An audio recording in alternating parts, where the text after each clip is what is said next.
Hey everyone, and welcome back to my channel, or welcome if you are new. I have not made a video in a very long time. One of the reasons being is because we are in the process of moving, so it's kind of hard to find time to make a video right now.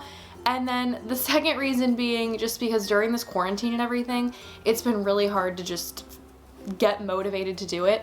Also, I had to leave the door open because my cats are meowing at me and they're in here, so if they knock the camera over or there's like a weird cut, that's probably why. So, yeah. So, also, along with like ASMR videos, I know you guys really love those and I love making them, so I will be getting back to doing ASMR videos. Just right now, it's kind of hard. But today, I wanted to make a video talking about what to expect when you go to the parks. Obviously, right now, there are a lot of differences, so I want to talk about, sorry. So I want to talk about some of the differences that I've noticed versus also some of the differences that Disney has just outright talked about. So let's talk Disney.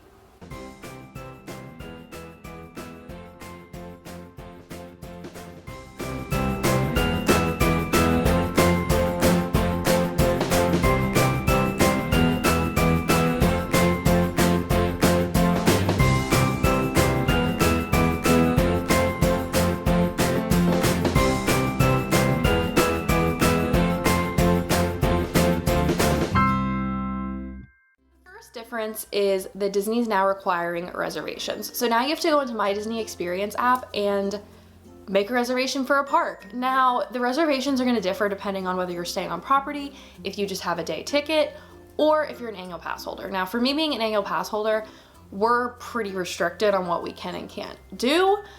Also, just in general, Hollywood Studios has been one of the harder parks to get into, so if you're making reservations, I would highly recommend making that one first, not necessarily for your first day, but making that reservation first out of all of them, just because it can be hard to get reservations for that, depending on whether you're like an annual pass holder or like what's going on. Also, with that being said, there are no fast passes, so you don't have to worry about making reservations for fast passes now because there are none. So everything is just a standby line. There's no like single rider lines being opened or anything like that. The next difference are the times that the parks are open. Now, right now the times are different and they will be changing in September. They'll be limiting their hours even more. But right now, Animal Kingdom is open 8 to 6. Magic Kingdom is 9 to 7. Hollywood Studios is 10 to 8. And then Epcot is 11 to 9. So hours are like the same amount of hours, they just like vary based on the park. But yeah, so definitely those are changing. So that might also impact the days you want to do certain things. So for example, if you had a flight one day and you wanted to go to a park but only for half day, you might want to choose a park that opens up earlier rather than something like Epcot that doesn't open till 11. Overall, there are just lower crowds. So Hollywood Studios is a slight exception to this because, like I said, Hollywood Studios usually hits not max capacity, but like max capacity that they're allowing right now. Like I said, reservations fill up for those pretty quickly. So for Hollywood Studios, it is a little more crowded, but still, relatively speaking, even Hollywood Studios looks pretty empty. Like, we went to Animal Kingdom, which is, I don't think I even mentioned this, which is why I'm saying what to expect when you go to the parks, because we did go to Animal Kingdom one day and it was pretty empty. Like, crowds were low, which means wait times for rides were low. So we walked onto Flight of Passage twice. We waited 10 minutes for Navi River Journey, walked onto Dinosaur. I think we waited 10 minutes for Everest. Yeah, I think that was pretty much it. So yeah, super fast, quick and easy to get on most rides. Once again, Hollywood Studios haven't been there yet, so I can't really say, but I know that they've been the park to have higher wait times. So just be prepared for that. Right now, there are no shows, fireworks, no parades, character meet and greets, anything like that. Now, when I say shows, two that are also included in that are Festival of the Lion King and Finding Nemo the Musical. Those are not open as well. As far as fireworks go, yeah, there are no fireworks. And then characters, although there are no character meet and greets, they are doing what they're calling character cavalcades, where the characters will either be on like horses, parade floats. In Animal Kingdom, they have them in boats, just kind of going around to wave at people to say hi. So there's still some aspects of characters being there. It's just not your traditional like character meet and greet where you go up and get a picture. Now back to the rides. Along with low wait times, there's also a lot of hand sanitizer stations, not only in the rides, but around the parks. So very easy to sanitize. They try their best to keep things clean. They don't clean after every ride, but they do clean very frequently. They'll clean the ride vehicles down. So for example, a lot of the wait times that we experienced were only because of that reason. So it might take them an additional 5 minutes to clean down everything, or 10, I think it's probably more like 10. But yeah, so that's good. Also, as far as riding the ride, you are spaced out. So depending on what ride you're on, you know, when we were on Flight of Passage, they kept your party together, but if someone was not in your party, they would leave a whole motorcycle, like, you know, thing in between each of you.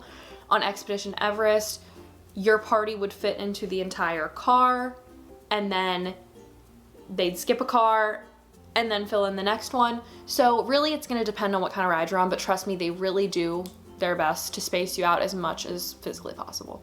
One thing that does kind of suck, but is also understandable, is that with eating has become probably the hardest thing for Disney.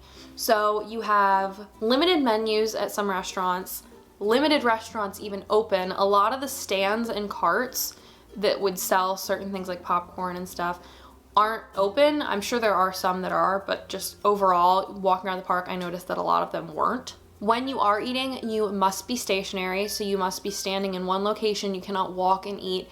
And also along with that, I've noticed that at some places, if you aren't, like, you can be sitting at your table or standing, and if you aren't physically putting food in your mouth, they will ask you to put your mask back on if they've noticed that it's been a while since you've like been eating. So there's a chance that that could happen as well. Also, they're really highly encouraging mobile ordering. And what I mean by highly encouraging is you pretty much have to mobile order. The only way I can see you not mobile ordering is if you were to talk to a cast member about it, because we mobile ordered at Flame Tree Barbecue, but we noticed there was one lady who I guess didn't have a phone on her, so they let her order. So they're not gonna turn you away and not let you, but they are really going to enforce that you mobile order. So be prepared, keep that in mind.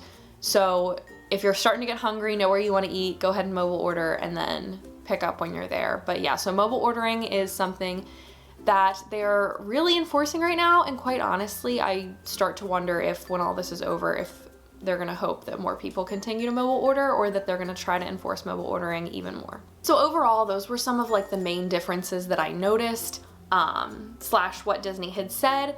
Personally, I enjoyed it. I liked going with the low crowds. I didn't feel unsafe at all. A lot of people were distant. Now people do still, you know, come up to you and don't keep their distance, but once again, it's Disney.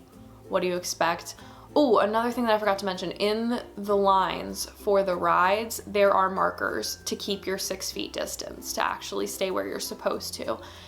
So that is good. Even on like certain pre-shows like Dinosaur, there were markers. Flight of Passage, they use both rooms to show one combined video now. So they're doing their best to really keep everybody safe. Like I said, lots of hand sanitizer, really enforcing the masks. Overall, I was pleasantly surprised. Being someone who's been to Disney all my life and continues to go to Disney, I think it's great. I enjoy it. I still think that, you know, if you've never been to Disney, I'm sure you would go and think it's wonderful and great. But if this is a once in a life opportunity for you, I would still wait, because there's so much that you're not getting to experience with everything that's going on. So personally, I would wait if you've never been to Disney. If you have been to Disney before, I mean, depending on how much it's gonna cost you, I would go. With the low crowds, I mean, like I said, we got to Animal Kingdom around 9 o'clock and we left at 2, and we were able to eat, get on every ride we wanted to, and then get on again and kind of just take our time, which was super nice, and I really enjoyed it. So definitely, if you're thinking about it, you know, weigh the pros and cons, but I would do it. One other thing that I read this morning on a Facebook group that I'm a part of that I think is just worth mentioning, someone had mentioned how Epcot seems very kind of closed down at the moment. Now, as you guys know, Epcot is going through tons of different renovations right now. So with that being said, before all this hit, Epcot seemed to be very, you know, kind of like, oh my God, everything's different, everything's closed down, everything like this and that. It's just kind of different. So the main thing that felt kind of normal was the World Showcase. Well, now that's kind of not true. Now, yes, there is Flower and Garden / Food and Wine Festival going on right now, which is nice.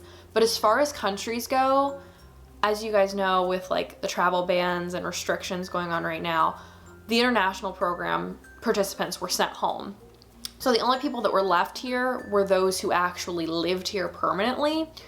So, you know, there's not really anybody here to open and work those countries. So you'll find that a lot of countries, there are a lot, like restaurants that aren't open, their stores aren't open, like the country's there itself, but there might not be anything open within it. And it's gonna take some time before that gets back to normal, which sucks because my favorite thing about Disney in general, like overall, is the World Showcase and the cultural differences and the cultural representatives. But hopefully we will see that come back, hopefully sooner rather than later, but who knows. So I just thought that was worth mentioning. So I am sure that I forgot tons of things that I wanted to say, but that is just the gist of kind of what I thought about my first time being back to Disney. The masks weren't really as bad as I thought they were gonna be. It is really, really hot. I didn't even wear makeup because I was just like, it's not worth it. I'm just gonna sweat it off, which I'm glad I didn't because I definitely would have sweated off. But yeah, so I hope that this answered some of your questions. If you do have any questions, I mean, put them down below. If I know the answer to them, I'll answer them.